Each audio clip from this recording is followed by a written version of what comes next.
Human trafficking is a serious crime and a grave violation of human rights. Every year, millions of men, women, and children fall into the hands of traffickers in their own countries and definitely here at home. It is estimated that human trafficking is now a $150 billion industry worldwide. The Ontario government will spend up to $72 million to address this scourge. How serious is this problem here at home? To give us a perspective, we have an incredible Canadian woman, Joanna Yee, help me in welcoming her to the studio. Welcome to the show. Thank you for having me here. All right, Joanna. First of all, I want to thank you on behalf of all our viewers for what you are doing to help these women who are being trafficked. How serious is this problem here at home? It's serious because this affects all of us, and it affects young girls, like as young as 12, and it affects immigrants, and especially in my experience, we see a lot of new immigrants who, for one reason or another, who cannot integrate into the society and then be a foreplay to the trafficker, and they have a new dream, big dream, but then come here and end up in a massage parlor. So so for the young girls, it affects the whole family. I have parents call me and tell me stories about their lost girls, and they were being ripped away by the trafficker and are not able to see them. So it's affects every one of us here. Right. Now, it's a little bit difficult for people to understand, and I was one of those people. We've all heard about trafficking, but to know that it is happening here in Canada, here in Toronto, is a little bit difficult to understand.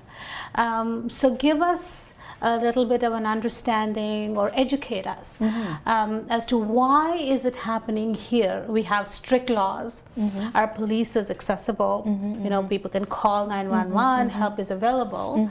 So how is it possible for people to be trafficked here?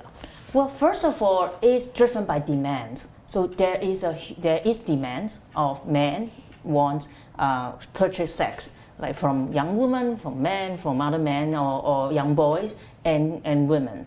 So driven by this demand, of course, that just like drug traffic, it's a lot of money can make.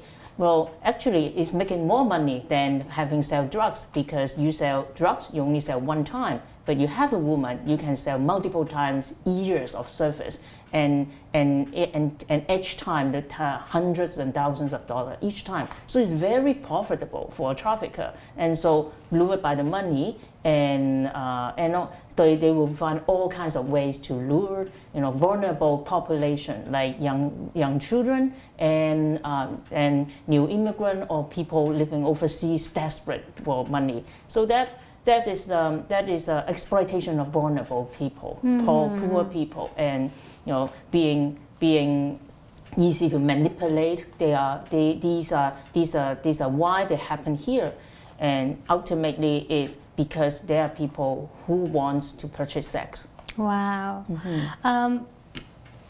Give us an example of someone who was being trafficked and they contacted you. And so how do you find these people, or how do people find you for help? Well, like this morning, I just have a woman call me, and I haven't just say that she wants out and she don't know what to do. I asked her how she knows about it and know about us and our service. She said they are her friends. So we already have quite a few girls in the trade to leave. So I do think that there are works around. We also have a website. So we have girls that search for exit sex trade and be able to find us. And also we have referrals. There are other agency, police refer victims of human trafficking to us. And finally, we do a regular outreach. We visit different exotic massage parlor every week twice a week. Exotic massage parlors. Yes, in the Toronto area. Okay. Is that where most of these people are? Well, they're different. A lot of people think prostitution will be think about street, but actually now street is only about 5%. It's not right now not happen in the street, but much more happen in the massage parlor, in the escorting services, in a private home apartment. So people now go on the internet and then set up appointment and then just goes to the hotels and apartments. So a lot of places right now is hidden. Actually, majority of the places will not be able to access. And exotic massage parlor is one of the few places we trying to reach them and have some opportunity to reach them. Okay, so now when you do contact these people or these people contact you, what happens then? Well, first of all, we will see if she's safe, and that is one thing. If she's safe, then we will try to arrange a meeting, arrange a time and place that the girl feel comfortable. And then we meet and we talks about it, talks about her story, listen to her story. We have an intake process. And during the intake process, we try to understand her background, her needs, immediate need, future needs, and also her dreams. So after that, we will develop a plan, personalized plan, see how to address their immediate need. A lot of time, they will request counseling. So and we will refer counseling. We will help because a lot of time counseling is very expensive. So we will provide subsidized counseling, and then later on they might want to achieve their dream. One example, we have one girl call us last year, and so we start to help her. So we asked her, what's your dream? And she told us that she wants to be a personal trainer. Yeah, and I said, why? And they said that when she go to the gym and work out, this is the only time she can be focusing on her physical body, she can forget everything. So she find relief. She find restoration when she's doing physical workout, when she's lifting weight. So so we help her to enroll a CanFit program. And then she have a program, and she need to pass the exam. And thankfully we were able to find a tutor for her. And now she's a personal trainer. She got passed, she got a certification, and now she's working in a gym, being a first personal trainer. Wow. So how did you get started? Oh, well, this is an interesting story.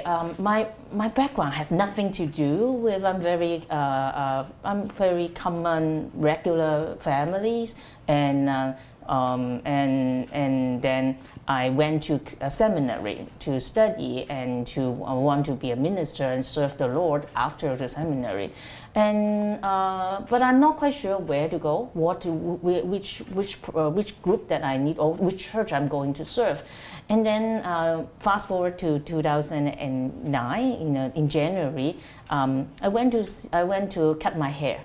And during the time I talked to my hairstylist. He's not a Christian, but we are friendly. So we get talking, and then he mentioned that he has a group of special clients. I was intrigued. What's it mean by special clients? And then he went on and described about them, and then I tried to realize, what he meant by special client is a group of prostitutes that visit him and for haircut and hairstyling. So, and after I talked to him, I for some reason this group of women were in my mind, and then I read Bible, and I read Bible every day, and one of the things that really impressed me is Jesus. Jesus is a friend of prostitutes, and he encouraged everybody to be friends with sinner. So I have that idea, that impression in my mind. I want to be their friends. And then how we started, and there was 2006 and June we started to do some research, and then in the same year in August, I know I've been able, God's open door, and then I know my first girls who working in the sex trade. Mm-hmm.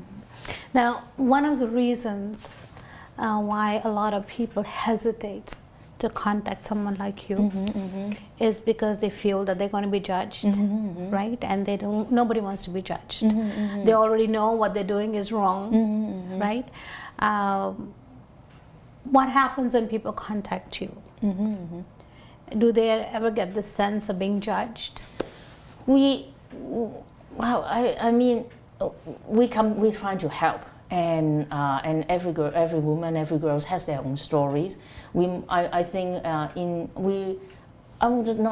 to judge. We be there to help them. We be there to walk with them. We be there because this is their journey, and I feel privileged to be part of that journey and be able to help them to overcome difficulties and barriers.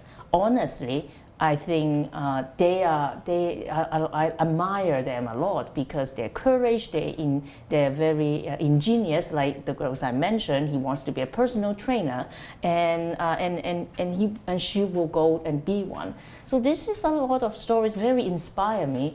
So I'm not even thinking I'm going to judge them. I actually want to be part of their life, part of their journey, and I feel honored about that. Wow, that's absolutely amazing, right? So if you are one of those people who is in a situation where you feel you're being trafficked or you're being held against your will, or you know someone who is experiencing something like this, it doesn't have to continue to be that way.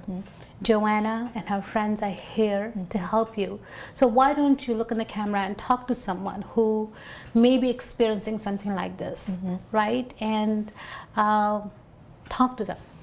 Yeah, so if you feel hopeless, if you feel helpless, if you feel that it will be, whatever you do is not going to be no use, don't believe this lie. We can help, and you can call me, and my phone number is 647-992-8029. I'm Joanna. All right, so there you go. It's never too late. Never too late. Yes, there's always a possibility of starting all over again, and with God, all things are possible. And you have someone amazing as Joanna to help you and to walk with you. Thank you so much. Thank you, Molly. We're honored to be in your presence. Oh, wow, the honor is mine. Thank you.